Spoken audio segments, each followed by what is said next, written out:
Canto VI started with the Limbus group actually passing through Vanessa security, thanks to Don actually behaving for once, unlike before.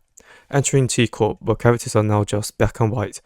They are just people now in their 1920s, like come on, look at them both, in comparison, they both look the same.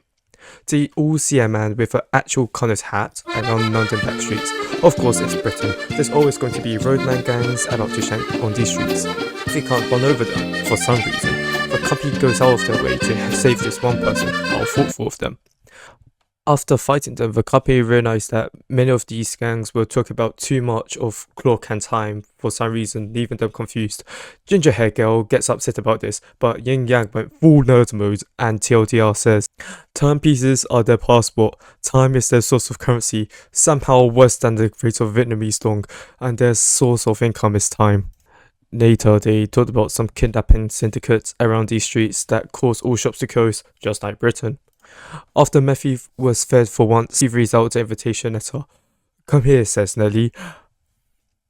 Come to Birmingham! Come to fucking Birmingham! So I can pull you apart! This is what Cathy said, basically. For some reason, this scene, Sinker blushes as he doesn't get any pictures, but don't worry, Sinker, you do have many fans and many fan arts that I probably wouldn't recommend for you to see.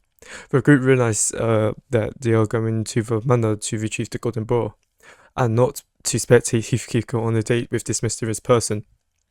But they don't give a fuck about what Vergenus says, and actually gave Heathcliff a go up. Like, holy shit, he looks handsome as he is. Anyways, going through the streets of Birmingham, they finally made it to the manor that is literally identical to Luigi's mansion. I believe this Cathy person just looks like King Boo at this point. As they approached the gate, divine intervention occurred to this poor squirrel, even Dawn was traumatized from this event. And this is Dawn we are talking about. Meet these beautiful maids named Nelly, who knew Heathcliff for some time where Connors exist. Big man Keith asks Altis the maid where the woman was. This motherfucker lures him into a room with other men. Things get freaky. In the room are Hindley, the brother. He kept on harassing the kid. I would also be pissed if I see this human entering my home as well. Behind Hindley are the syndicates called the Dead Rabbits, which was where Heathcliff was part before getting kidnapped by Vogue to join the company. On the other side was this guy named Linton. He was the husband of Cathy, the awful association that appears in the room to announce the will from Catherine. Yes, this means that they are gone. Many things happen to Heathcliff that I don't want to describe, so we'll just cut some stuff off. Will says, "Thou give manor to thy husband, send thy brother to a year of watching Skibidi Toilet, and give Heathcliff her golden bough when the seventh lightning strikes," whatever that means. Coreface then realized that there's two of them in the manor, double the price. Lightning strikes, which caused the manor to reshuffle. I'll make the next section quickly. Dead Rabbits turned evil for some reason, and apparently the syndicate is not actually what you thought they were. I don't care about this. Entering Cathy's room, there were butlers scavenging the place to find this diary they were trying to find. Of course, Otis' butler, a relative, told everyone to fuck off and leave.